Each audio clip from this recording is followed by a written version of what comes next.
Salam değerli izleyicilerim. Bugün size Pirşağı ile Kürdaxanın arasında. Kürdaxanın o Səbriz yolu var. Bak oradan gelen yolun üstündedir yer, ama Pirşağıya ait de yarım sənəti.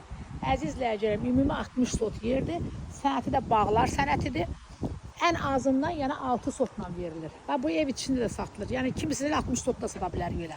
Yani 60 sot alanda biraz yendirim olacak.